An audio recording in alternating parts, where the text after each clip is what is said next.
Et maintenant, avec votre soutien d'acclamation, votre papa, Olivier Ambert, vous avez la peau du Seigneur.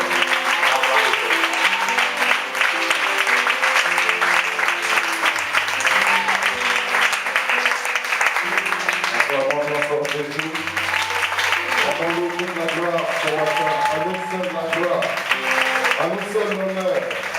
Celui qui est dit d'être élevé au milieu de nous, nous seuls est dit d'être adoré, nous seuls les acclamations, le ressuscité, le fondateur de l'Église, celui qui était et qui vient, le tout-puissant, le chinois, le Messie, celui qui transforme les situations, celui qui change, le voleur en prédicateur, celui qui change la prostituée en évangéliste, il est vivant, il est réel. Nous te rendons toute la gloire ce matin, Seigneur. Merci Jésus, merci Seigneur. Tu nous honores ce matin de ta présence et nous voulons te dire merci Saint-Esprit. Toi qui es notre Seigneur par excellence, je ne compte pas sur mes compétences, je ne compte pas sur mes qualités, je ne compte pas sur mes expériences, mais je regarde à toi, Saint-Esprit. Tu connais les cœurs de toute personne dans cet endroit. Tu connais également l'avenir de chacun. Laisse que cette parole soit un dépôt. Laisse que cette parole soit réellement des principes, des valeurs du royaume qui seront déposées dans les cœurs, dans les vies de ton peuple, afin que leur avenir soit réellement selon toi. Au nom de Jésus. Amen. Amen. Amen. Amen. Que le nom du Seigneur soit béni. Pour nous asseoir.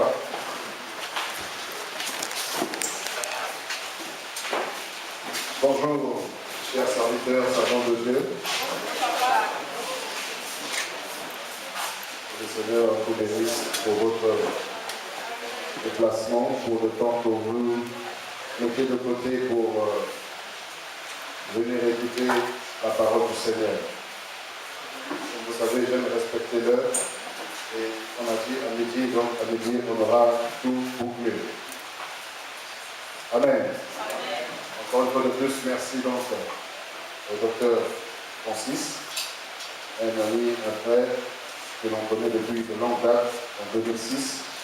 Et on est là par la grâce de Dieu. Merci à tous les hommes de Dieu qui ont fait des déplacements. Merci également à mon épouse. Merci à l'équipe qui est venue avec moi de Paris. Que le nom du Seigneur soit béni. Que le Seigneur bénisse également mon fils, mes fils également, Jonathan qui est là, mon fils Romain, et puis Cynthia, que le Seigneur vous bénisse. Les chantres, soyez bénis. Les instrumentistes, soyez bénis. Vous faites le protocole également, soyez bénis. Je vous respecte et je valorise votre position dans le corps du Christ et dans l'église locale. Amen. Alors nous allons prendre la Bible. Merci encore à mon cher frère et ami, l'apôtre David Hamilton, qui hier a introduit son thème. Quelqu'un parmi nous a un sérieux problème. Si déjà c'est un problème, alors s'il est sérieux, c'est encore plus grave. Mais je crois que quelqu'un là, c'est pas toi, c'est pas moi. Alors c'est pas c'est qui, on aura la révélation ce soir. Amen. Alléluia. Alors ce soir, on aura la suite donc de l'enseignement. Merci encore également au pasteur Gilbert. C'est un ami, un frère de longue date également, depuis 2000 que je l'ai connu à Cotonou. Et il est résident à Cotonou. Et Dieu fait grâce, pendant que je préparais ce programme dans la prière, le Seigneur m'a mis à cœur de l'appeler pour qu'il vienne de Cotonou pour assister à ce programme. Et il est là, il a payé son billet et il est là. Est-ce qu'on va acclamer le Seigneur pour sa vie? Alléluia. Voilà, donc nous avons commencé hier notre thème, sachant que notre conférence annuelle a pour objectif, a pour vision, Seigneur, fais de nous une église selon ta vision. Parce qu'il est important dans ces temps derniers, cette génération puisse réellement refléter la pensée de Christ, que nous puissions vivre selon Jésus et non pas selon nos principes ou nos valeurs. Et chaque année, nous avons un sous-thème que nous développons. Et cette année, le Seigneur a voulu que nous puissions développer ce thème, le serviteur et son message. Et hier, j'ai introduit en définissant qu'est-ce qu'un serviteur. Brièvement, nous allons dire deux mots concernant donc l'introduction d'hier.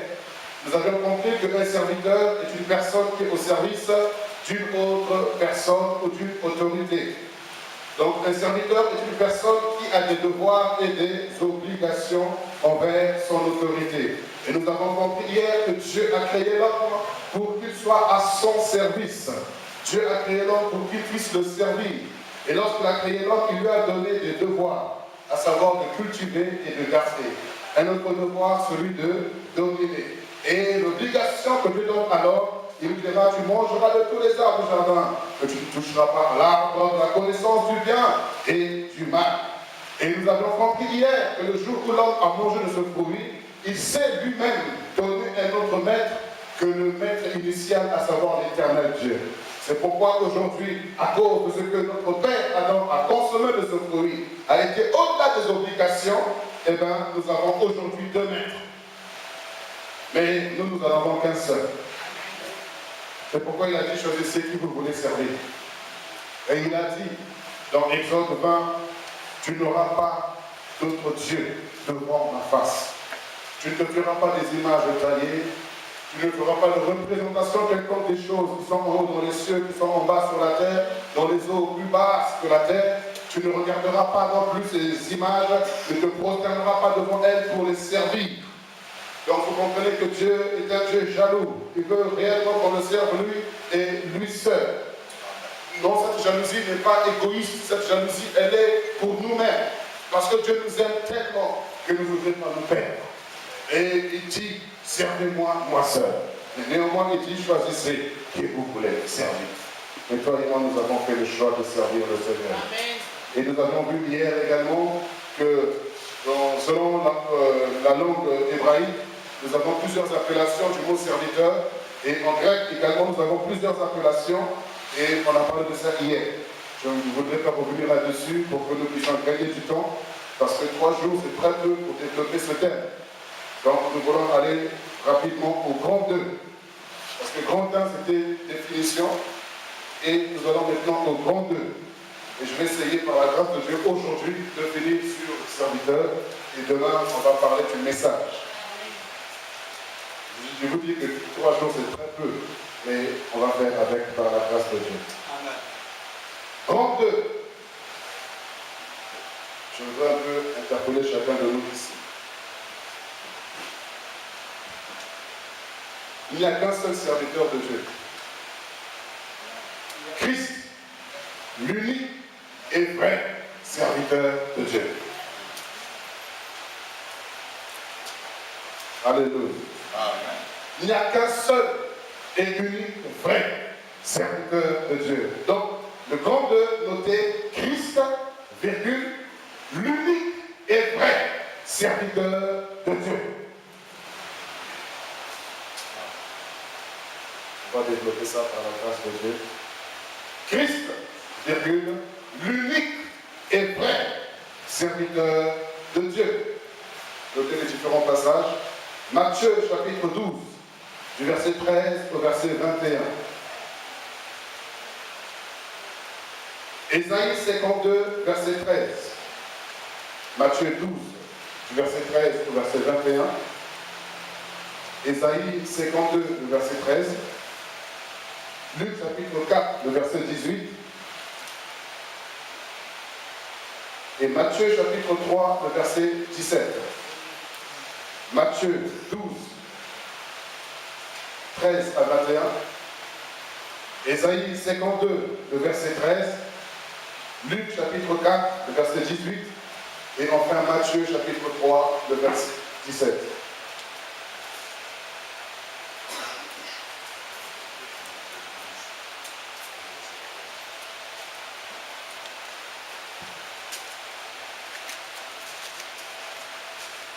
Nous allons donc dans Matthieu, chapitre 13, chapitre 12, verset 13 à 21.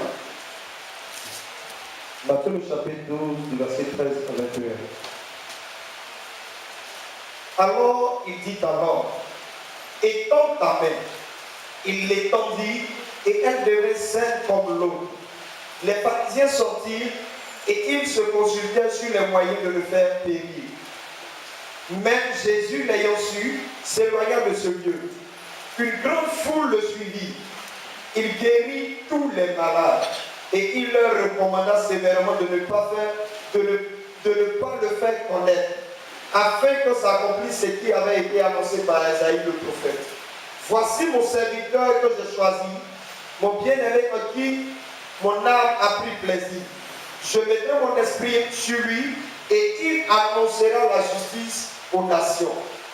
Il ne contestera point, il ne criera point et personne n'entendra sa voix dans les rues.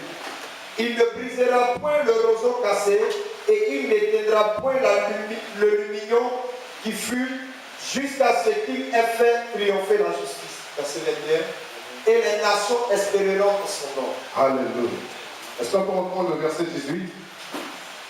Voici mon serviteur que j'ai choisi, mon bien-aimé en qui mon âme a pris plaisir. Alléluia.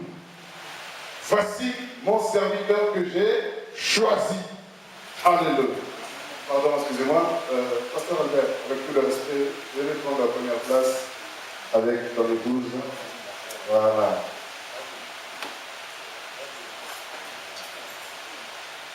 Comment? Il fait chaud. Ah ah. C'est pas grave pour nous.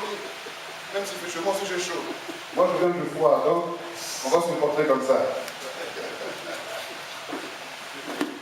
Là au Seigneur. Le verset 18, je peux reprendre.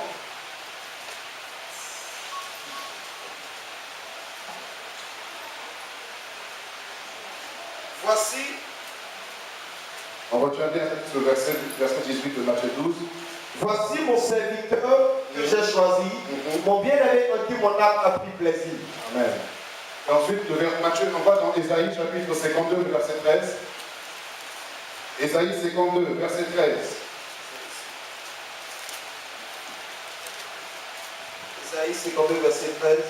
Voici mon serviteur prospérera, il montera, il s'élèvera bien haut. Alléluia. Voici mon serviteur. Il fera quoi? Il s'élèvera, il montera, il s'élèvera bien haut. Alléluia. Ensuite, Luc chapitre 4, verset 18, juste le premier verset, juste la première phrase. Luc chapitre 4, le verset 18. L'Esprit du Seigneur est sur moi, parce qu'il m'a oint pour annoncer une bonne nouvelle aux pauvres. C'est bon. L'Esprit du Seigneur est sur moi parce qu'il m'a fait quoi? En d'autres termes, parce qu'il m'a choisi. Parmi les anges dans les cieux, parmi les hommes sur la terre, il a été choisi pour un but bien précis. Amen. Et enfin, Matthieu chapitre 3, le verset 17.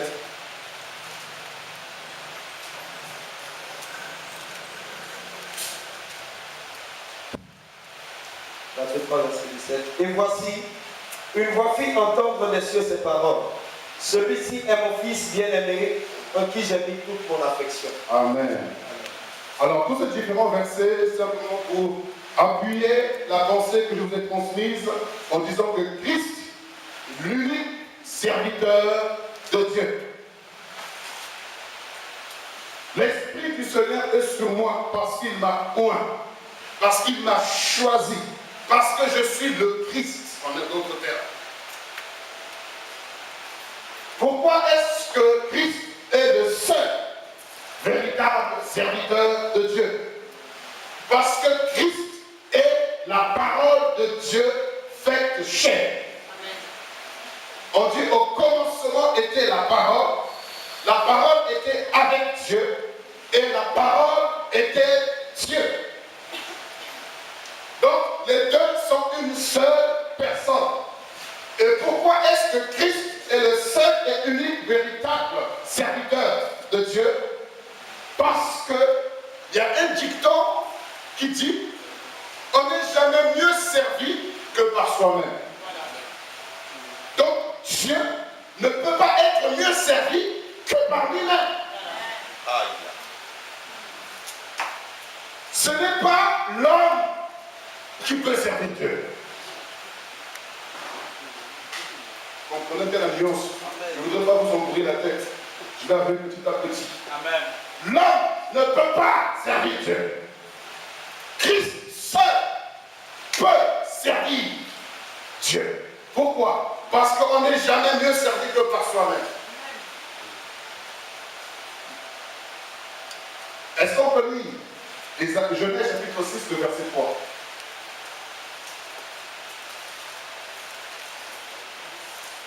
Genèse chapitre 6, le verset 3. Genèse chapitre 6, le verset 3. Alors l'Éternel dit, mon esprit ne restera pas toujours dans l'homme, car l'homme n'est que chair et ses jours seront de 120. Mon esprit n'habitera pas toujours dans l'homme, car celui-ci n'est que Chair. Or, quel est celui qui s'oppose à l'esprit? Quel est l'ennemi qui s'oppose à l'esprit? La chair ne peut se soumettre aux choses de Dieu. Or, un serviteur est censé être soumis. Un serviteur est censé ne pas avoir de droits, mais des devoirs et des obligations. Or, on nous dit que la chair s'oppose à l'esprit. Elle est même incapable de se soumettre au principe de l'esprit. Or, Dieu est esprit. Et il faut que ceux qui l'adorent, ceux qui le servent, ceux qui lui rendent un culte, le fassent en esprit et en vérité. Or, l'homme n'est que chair. Mon esprit n'habitera pas toujours en lui. L'homme ne peut pas servir Dieu. On va vous choquer un peu. Alors, papa.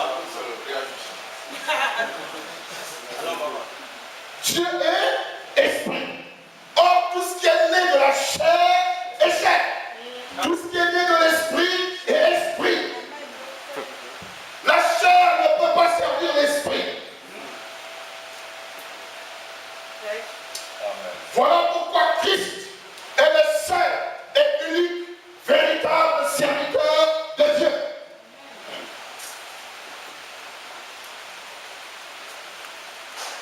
J'arrive. D'abord qu'on vous choque pour vous rendre chic.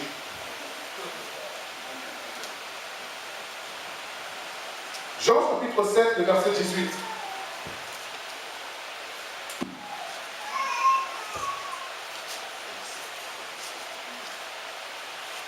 Jean chapitre 7, le verset 18. Jean chapitre 7, le verset 18. Celui qui parle de son chef, cherche sa propre gloire. Mais celui qui cherche la gloire de celui qui l'a envoyé, celui-là est vrai. Alléluia. Celui qui fait quoi? Encore reprend le verset. Celui qui parle de son chef cherche sa propre gloire. Mais celui qui cherche la gloire de celui qui l'a envoyé, celui-là est vrai. Et il n'y a point de justice en lui. Alléluia. Alléluia. Celui qui parle de son propre chef, il ne peut pas glorifier celui qui l'a envoyé. Mais celui qui fait la volonté de celui qui l'a envoyé, alors il ne cherche pas sa gloire, il cherche la gloire de celui qui l'a envoyé. C'est pourquoi, frères et sœurs, chers serviteurs, servants de l'Éternel, il faut qu'on remette en question notre ministère, notre façon de servir Dieu. Pourquoi? Parce que, en tant qu'homme, tu ne peux pas servir Dieu. La chair ne peut pas servir Dieu. Pourquoi est-ce que le Seigneur peut se permettre de dire à ces hommes qui viennent pour dire, nous avons fait des miracles en ton nom, nous avons chassé les démons en ton nom, nous avons prophétisé en ton nom. Mais il dira, retirez-vous de moi, parce que je ne vous ai jamais connu, serviteur d'iniquité. Tu peux faire, vous savez, un homme qui est dans la chair, il peut faire les choses que l'homme fait, un homme spirituel fait. Parce que la chair a la capacité de reproduire des choses qu'elle voit ou elle a entendues. Sans pour autant avoir la force. C'est pourquoi il dit que dans les derniers temps, beaucoup auront l'apparence de la piété. mais ils vont renier ce qui fait la force de la piété. Or, qu'est-ce qui fait la force de la piété? C'est l'esprit. Alléluia. C'est pourquoi le Seigneur va s'entretenir avec les disciples pendant 3 ans. Il va sélectionner. La Bible nous dit qu'il va passer toute une nuit dans la prière pour savoir avec qui il devait marcher. Et quand il descend là, regardez les personnes qu'il choisit. Des personnes qui n'ont rien à voir avec les Sadducéens, ni avec les pharisiens, ni avec les scribes. Des gens qui n'ont rien à voir avec la loi. Ils ne connaissent pas la Torah comme ceux qui étaient dans le temple. Il prend des pêcheurs de poissons. Il prend celui qui est à la douane. Il prend des escrocs. Il prend des voleurs. Il prend des gens qui n'ont aucune bonne vie. Pourquoi? Parce que Dieu ne regarde pas aux compétences de la chair. Parce que la chair, quelles que soient ses capacités, elle ne peut jamais servir Dieu.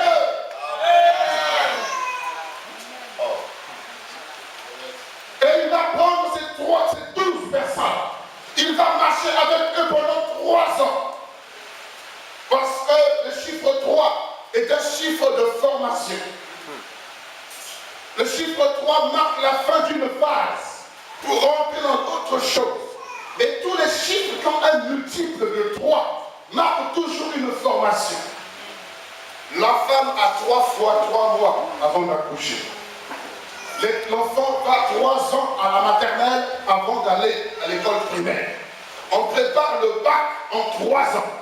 Une entreprise est jugée fiable après 3 ans.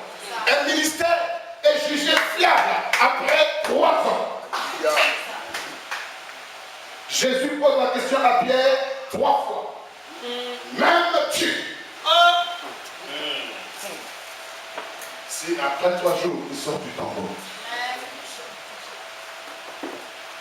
Alléluia. Alors pendant 3 ans, il va former les disciples. Mais il dira aux disciples, dans Jean chapitre 15, du verset 1er au verset 6.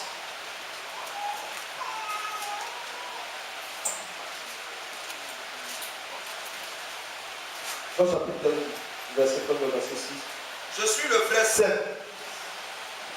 Et mon Père est le vigneron.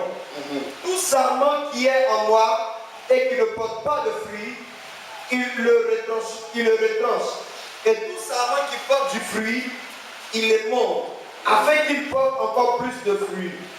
Déjà vous êtes purs à cause de la parole que je vous ai annoncée. Demeurez en moi et je demeurerai en vous.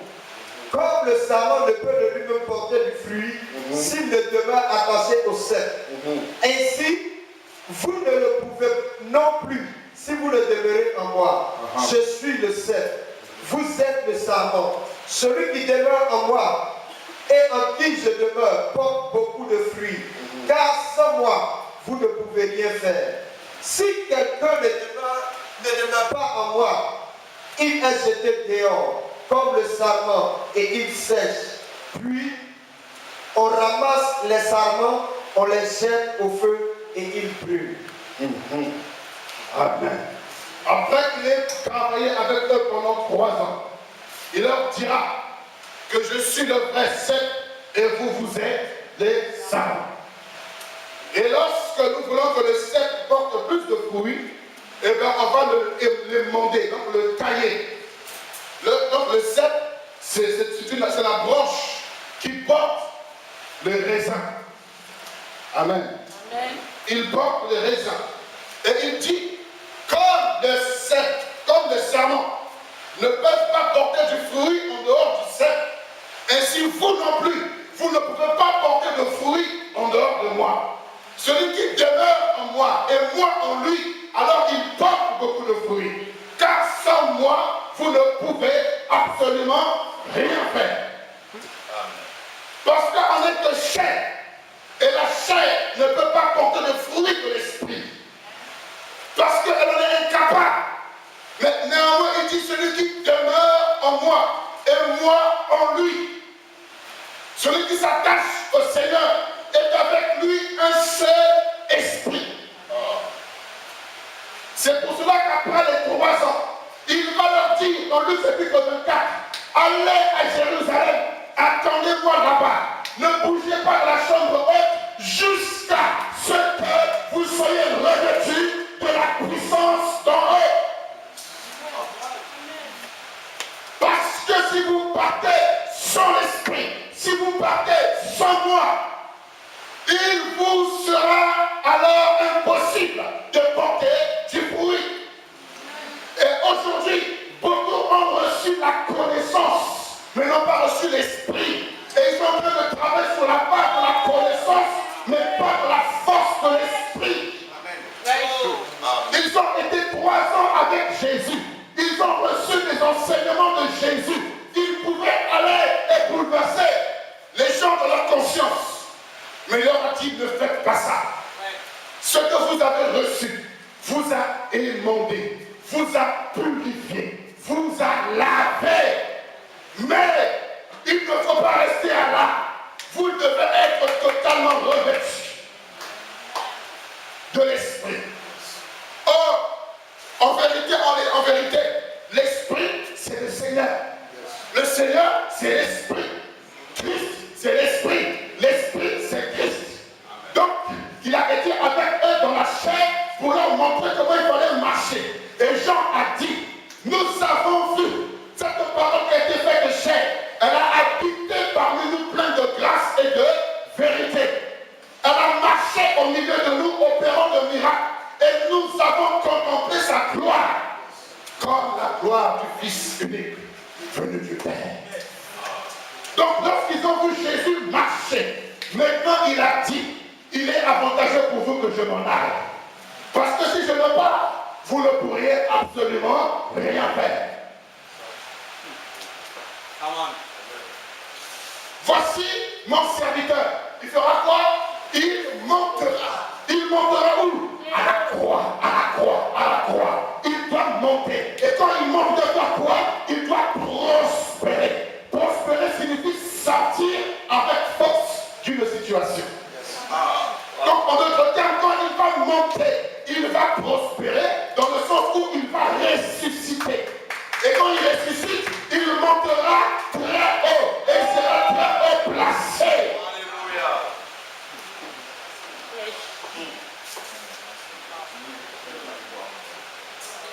Alors, l'esprit, il dit, sans moi, vous ne pouvez absolument rien faire.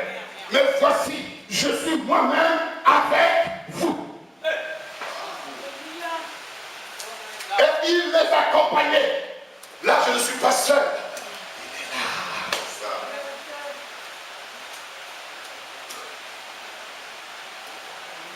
Il est là.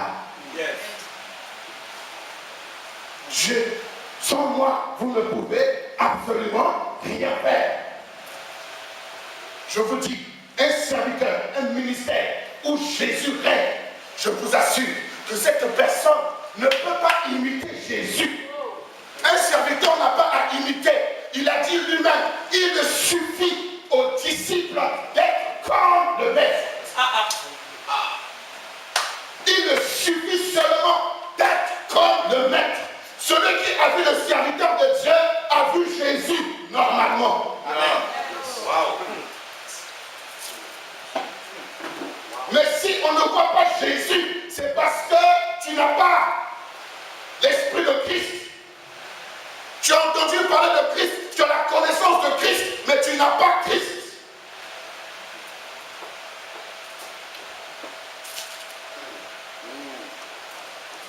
Amen. Tu ne peux pas servir Dieu. C'est pas possible. Que Christ, seul Christ, peut servir le Seigneur. C'est pourquoi il a dit, lorsqu'il a vu, ils ont vu les disciples prêcher, parler avec assurance, avec force. Les Juifs de Dieu qui étaient venus à Jérusalem le jour de la Pentecôte ont entendu Pierre prêcher. Et alors qu'ils prenaient ces hommes pour des ivrognes. Mais Pierre se lève et dira non, c'est la 9e heure. Non, ils ne sont pas ivres comme vous le pensez. Mais ils sont sous l'influence de la prophétie de l'Éternel au travers de Joël. L'Esprit du Seigneur dans ces derniers temps, il va faire quoi? Sur toute chair. Et en fait, qu'est-ce qui va se passer? Vos jeunes gens auront des visions. Vos fils et vos filles prophétiseront. Et vos vieillards auront des songes. Alors que dans Genèse 6.3, il dit que mon esprit n'habitera pas toujours dans l'homme, mais Dieu. Et celui qui dit par Ézéchiel que après que j'ai fait une aspersion de pluie sur eux, je mettrai mon esprit en eux, afin qu'ils soient en mesure de pratiquer ma parole, de l'exercer et de vivre selon la parole. Parce que sans mon esprit, il est impossible que l'homme comprenne et pratique ma justice. C'est pourquoi, si nous enseignons, nous prêchons la connaissance sans esprit, nous sommes en train de susciter des cadavres. Amen.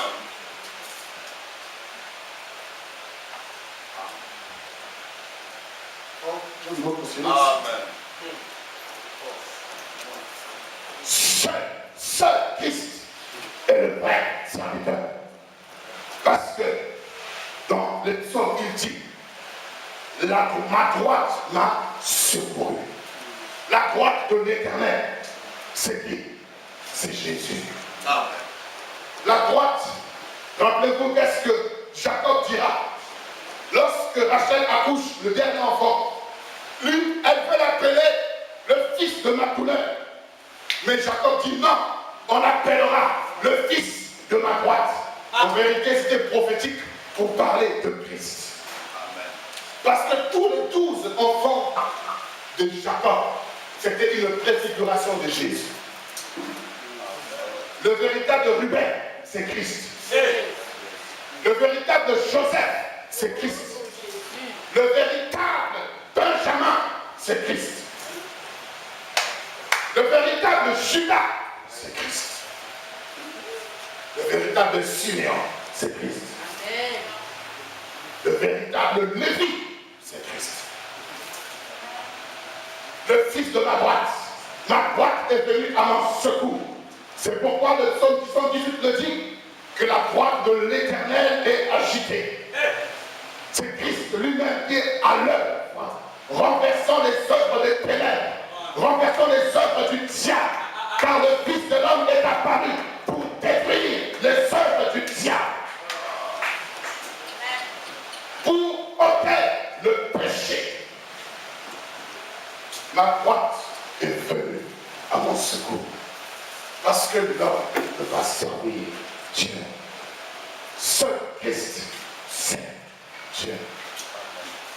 Et maintenant, lorsque ces Juifs ont vu ses disciples prêcher, ils ont dit, frère, que devons-nous faire?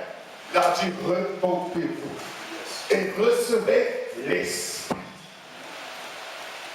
Repentez-vous et vous recevrez l'Esprit. L'Esprit de Christ. Alléluia. C'est pourquoi on dit que celui qui est en Christ est devenu une nouvelle créature. Les choses anciennes sont passées. Et voici que toutes choses sont devenues nouvelles. Alléluia. Frères et sœurs, cette expression, être en Christ, n'est pas seulement une expression.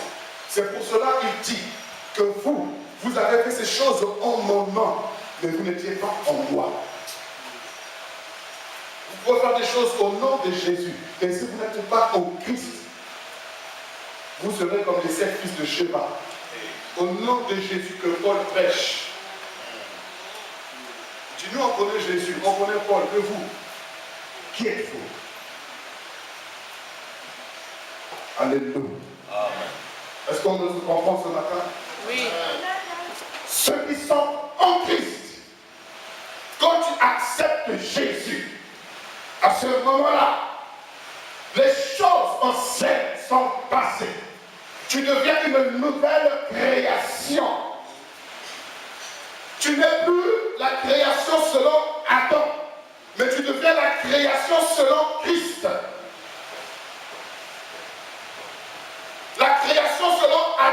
c'est la chair. La création selon Christ, c'est l'esprit.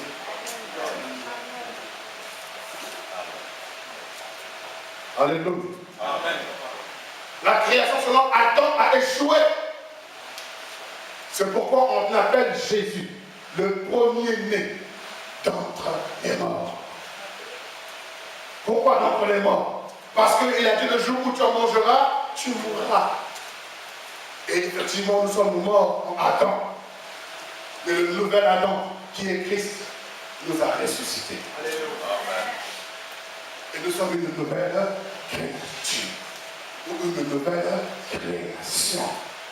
Et si nous sommes une nouvelle création, nous devons demeurer en Christ. Et Christ doit demeurer en nous. Celui qui s'attache au Seigneur est avec lui un seul esprit.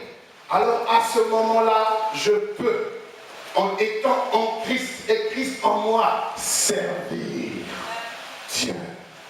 Parce que si je vis, ce n'est plus moi qui vis, mais c'est Christ qui vit en moi.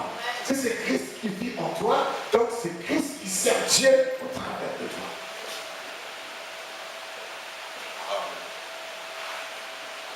Ce n'est plus moi qui vis, mais c'est Christ qui vit. Donc c'est lui qui est censé servir. Ce n'est pas toi, tout ce que tu ne vis plus. Mon Dieu. Dieu papa. Ce n'est plus toi qui vis. Mais remarquez bien, tout ce qu'on fait, c'est nous.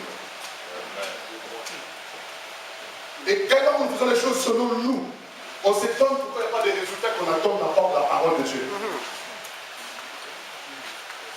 Vous priez, vous ne recevez pas, parce que vous demandez mal. Dans l'objectif de satisfaire vos convoitises et non pas satisfaire la volonté de celui qui vous a envoyé. Celui qui part de son propre chef ne cherche pas la gloire de celui qui l'a envoyé.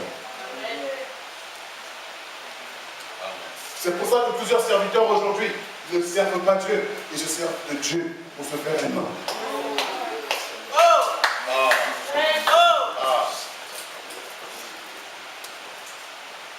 Dieu se sert de nous pour se servir. Dieu se sert de nous pour se servir. Je prends un exemple très simple. J'ai en face de moi un plat. Attiqué, poisson, ou riz, poisson, comme vous voulez. J'ai mes mains. Je peux directement aller dans le plat pour me servir et manger. Mais je peux aussi faire appel au couteau, à la cuillère et à la fourchette. Maintenant, je me sers du couteau, je me sers de la fourchette, je me sers de la cuillère pour me servir. Yes.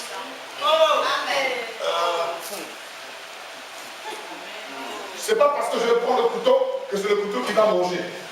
Quand je prends le couteau, c'est pas le couteau qui se sert. Quand je prends le couteau, c'est pas le couteau qui se sert de moi pour me se servir. Mais c'est moi qui prends le couteau pour me servir.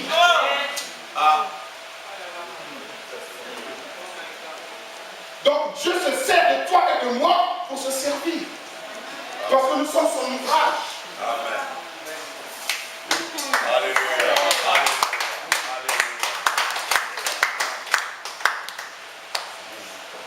Nous sommes son ouvrage. Il nous a fait. Et il nous a fait pour son bon plaisir. Alors si Dieu t'a créé noir, où est ton problème? Pourquoi tu veux changer ta couleur de peau? Il t'a créé noir parce que tu es un couteau, tu es censé couper.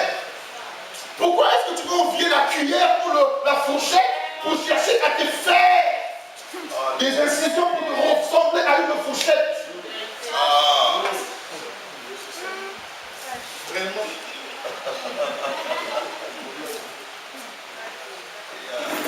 C'est pour ça que plusieurs ne comprennent pas. Peu importe la forme que Dieu me donne, je ne serai pas complexé. Peu importe là où il me place, je ne serai pas complexé. Peu importe la saison, la génération dans laquelle il me place, je ne serai pas complexé. Parce que si le couteau a fait son travail, il ne pourra pas faire le travail de la fourchette.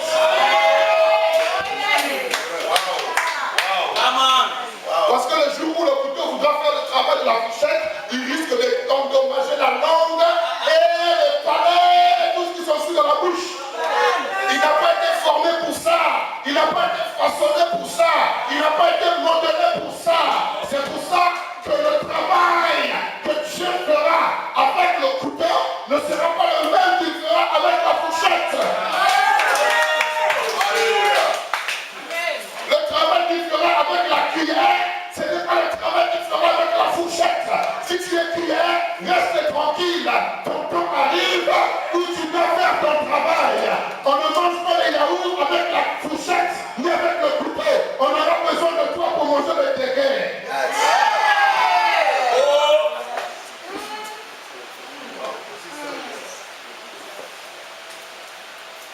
couteau, fourchette, cuillère, nous sommes tous au service de Dieu pour qu'il se serve. C'est pour cela, quand je vois le couteau, je vois la fourchette, je le respecte. Je suis cuillère. Oh, Dieu, papa. Pourquoi? Parce que la cuillère, c'est pour le dessert. C'est pour la fin. Alléluia. Pendant que le couteau et la fourchette se battent, la cuillère à côté, elle attend son tour. Parce que dans le pot du déguet, il n'y aura pas la fourchette et le couteau. Il y aura uniquement et seulement la cuillère.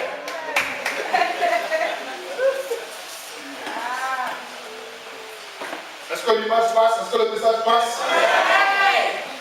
Dieu ne se sert pas, ne peut pas utiliser la chair, parce que la chair est incapable de se soumettre. C'est pour ça qu'il faut d'abord que la chair passe par une transformation. La chair doit passer par la parole, doit être baptisée d'esprit, être revêtue de Christ.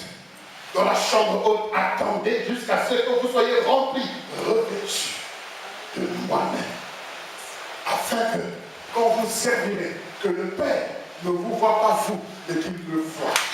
Oh. Jacob a voulu un peu faire cela. Il a voulu se revêtir des amis, mais sa voix le trahissait. Mais quand tu te revêts de Christ, même ta voix change. Ton langage change. Tes proclamations changent. Ta façon de prier change. Tu ne pries pas comme les pharisiens. Tu ne pries pas comme les scribes. Mais tu parles comme un fils. Père céleste, ton nom est élevé au-dessus de tout nom. Je ne cherche pas ma volonté, mais ta volonté. Afin que l'on sache que je suis ton serviteur et que tu es mon Dieu.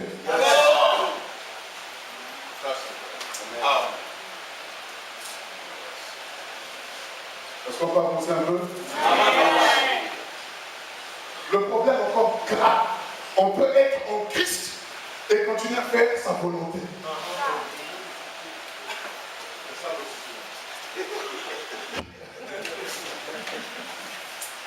Philippiens chapitre 3, du verset 1er au verset 11.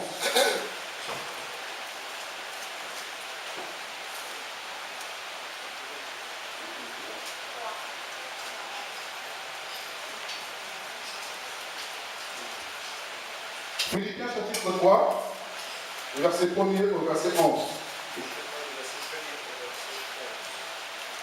Au reste, mes frères, réjouissez-vous dans le Seigneur. Je ne me lasse point de vous écrire les mêmes choses. Et pour vous, cela est salutaire. Prenez garde aux chiens, prenez garde aux mauvais ouvriers, prenez garde aux faux circoncis. Car les circoncis, c'est nous, qui rendons à Dieu notre culte par l'Esprit de Dieu, qui nous glorifions en Jésus-Christ et qui ne mettons point notre confiance en la chair. Vous entendez? J'ai l'impression qu'il faut reprendre. Écoutez, on va tous écouter ce que le Seigneur est en train de dire. Ne soyez pas distraits. Tout le monde, regardant la Bible, écoutant. Je vous dis qu'on peut être en Christ, mais continuer à vivre selon nos principes et nos valeurs. On reprend la lecture, mon fils. Philippiens 3, verset 1er. Écoutez bien. Au reste, mes frères, réjouissez-vous dans le Seigneur. Je ne me lasse point de vous écrire les mêmes choses, et pour vous cela est salutaire. Prenez garde aux chiens, prenez garde aux mauvais ouvriers, prenez garde aux faux circoncis.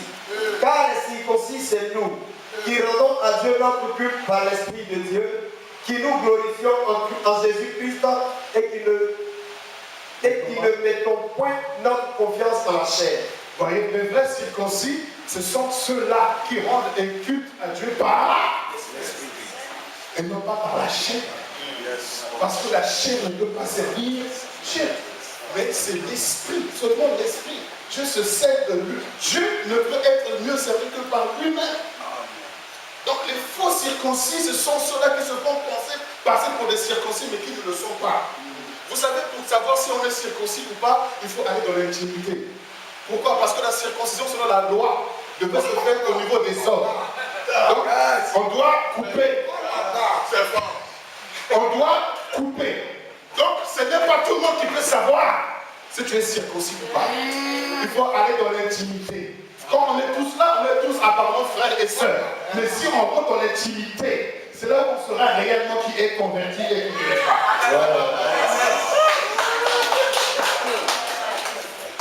On peut continuer. Moi aussi, cependant, j'aurais sujet de mettre ma confiance dans la chair. Moi aussi, cependant, j'aurais sujet à mettre ma confiance Dans la chair. dans la chair.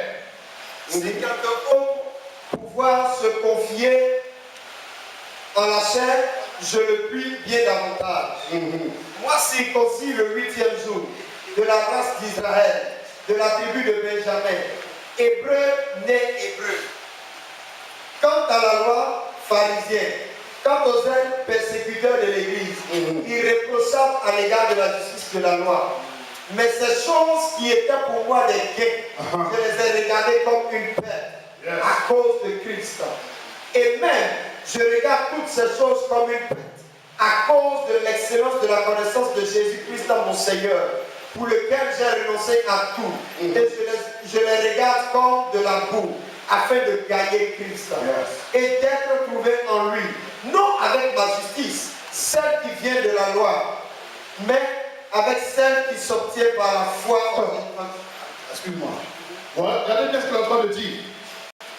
Et je le regarde comme de la boue, au verset 8, afin de gagner Christ et d'être trouvé en lui.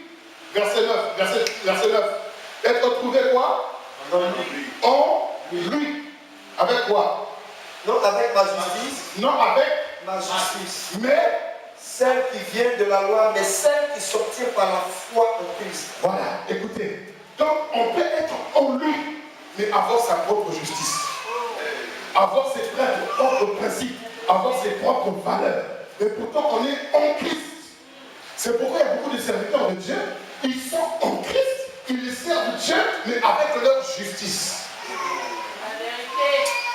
Qui vient de la loi de leurs ancêtres, la loi de leur tradition, la loi de leur coutume, la loi de leurs blessures, la loi de leur déception, la loi de leur parcours, la loi de leur vécu. Mais pourtant ils sont en Christ. Et l'apôtre Paul dit, je ne veux pas être en Christ et être trouvé en lui avec une justice qui vient de la loi et non qui s'obtient par la foi, par la grâce. C'est ça le grand problème que nous avons, hommes de Dieu. Nous sommes en Christ, mais nous avons encore nos valeurs et nos principes.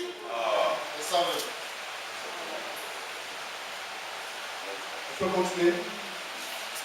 Afin de connaître Christ et la puissance de sa résurrection et la communion de ses souffrances, en devenant conforme à lui dans sa mort pour parvenir, si je puis, à la résurrection d'entre les morts. Wow. L'apôtre Paul est profond. Il est profond, l'apôtre Paul.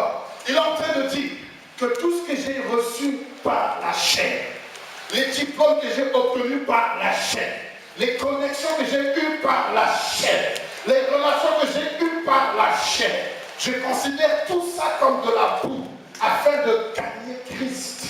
Pourquoi? Parce que je ne peux pas servir Dieu avec mes diplômes, avec mon intelligence, avec mes capacités ou mes compétences dans la chair. Je ne m'appuie pas sur la chair. Parce que si je m'appuie sur la chair, c'est que Christ est mort en vain. Même ton diplôme pastoral, le doctorat en théologie que tu as eu, c'est selon la chair. Parce que c'est la lettre. Mais Christ, c'est la révélation. La révélation. Je ne suis pas contre l'école de théologie, je ne suis pas contre ces écoles-là. Mais je vous dis, c'est la lettre. C'est pour savoir en quelle année la Bible a été écrite, quand est-ce que le canon a été fait au niveau de l'Ancien Testament, le canon du Nouveau Testament, connaître un peu toutes ces choses-là. Mais, c'est pas ça le thème. L'esprit. L'esprit. Je ne veux pas être trouvé en lui avec la justice qui vient de la loi. Je veux être trouvé en lui avec la justice qui s'obtient par la loi. Dans d'autres termes, je dépends totalement de lui. Un serviteur n'a pas de droit, il n'a que des devoirs et des obligations. Je dépends totalement de lui. Je dépends totalement de lui. Alléluia. Ainsi, on prend 2 Corinthiens chapitre 5, du verset 11 au verset 17.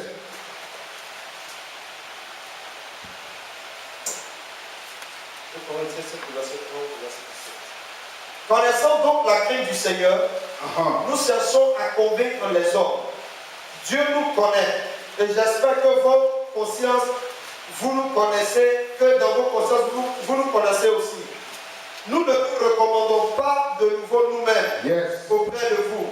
Mais nous vous donnons occasion de vous glorifier à notre sujet, afin que vous puissiez répondre à ceux qui tirent gloire de ce qui est dans les expériences et non dans le cœur. En effet, si je suis hors de sens, c'est pour Dieu. Si je suis de bon sens, c'est pour vous. Car l'amour de Christ nous presse, parce que nous estimons que si un seul est mort pour tous donc sont morts. Et qu'il est mort pour tous, afin que ceux qui vivent ne vivent plus pour eux-mêmes, mais pour celui qui est mort et ressuscité pour eux. Ainsi, dès maintenant, nous ne connaissons personne selon la chair. Et si nous avons connu Christ selon la chair, maintenant nous le connaissons plus de cette manière. Si quelqu'un est en Christ, il est une nouvelle créature. Les choses anciennes sont passées. Voici, toutes choses sont devenues nouvelles. Waouh, apôtre Paul. Waouh. Si un seul est mort pour tous, c'est que tous sont morts en lui. Et si tous sont morts, alors ceux qui sont morts, ils ne vivent plus pour eux-mêmes puisqu'ils sont morts. Mais ils ne font plus ce qu'ils veulent et ils font quoi? La volonté de celui qui est mort pour eux.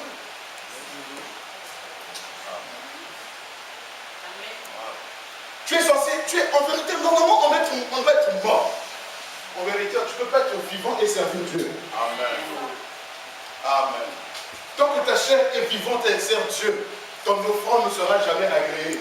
Elle sera l'offrande de Caïn.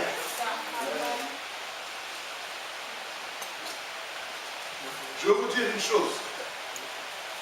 Jésus-Christ, sur son parcours, n'a pas été le Fils de Dieu, mais le Fils de l'homme. C'est après sa résurrection qu'il est reconnu comme étant Fils de Dieu.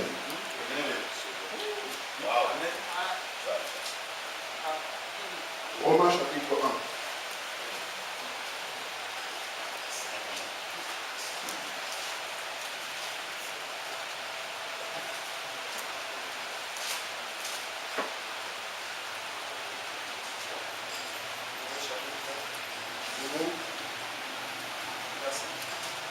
Verset 1er, verset 4.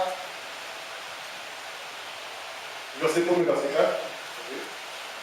Paul, serviteur de Jésus-Christ, appelé à être apôtre mis à part pour annoncer l'évangile de Dieu, qui avait été promis auparavant de la part de Dieu par ses prophètes dans les Saintes Écritures, et qui concerne son fils, né de la postérité de David, selon la chair.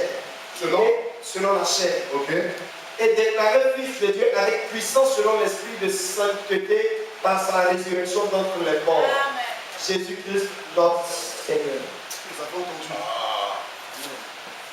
Il est le Fils de l'homme, selon la chair, mais déclaré Fils de Dieu par l'esprit de sainteté après sa résurrection. Maintenant, nous, on n'est pas fils de l'homme, mais nous sommes fils de Dieu. Yes. Oh, yeah.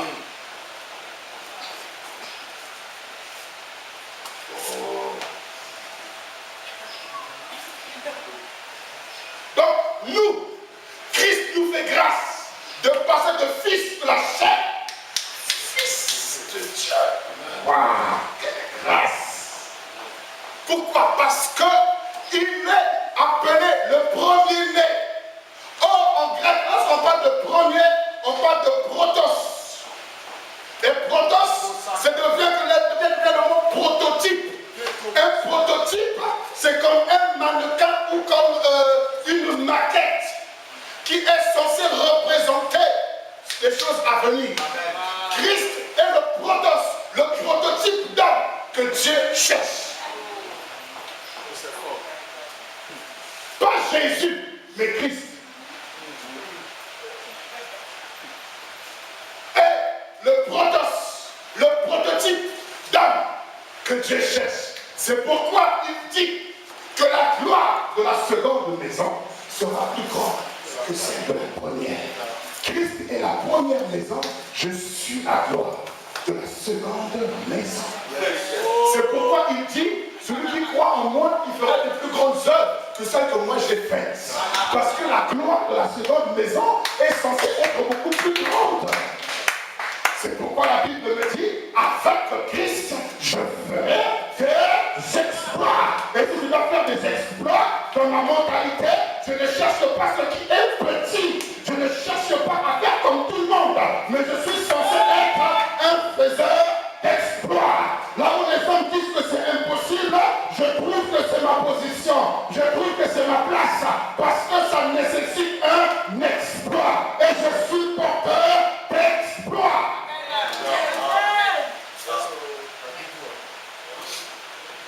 Pourquoi les serviteurs aujourd'hui ne font pas d'exploits? Parce qu'ils vivent selon la loi de leurs principes et leurs valeurs.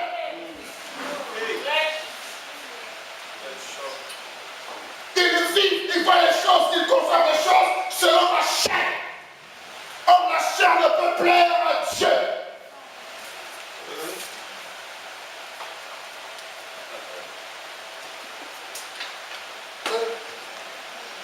Vous êtes là?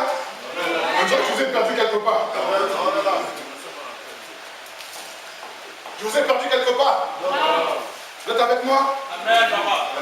Il est déclaré fils de Dieu par l'esprit de sainteté après sa résurrection.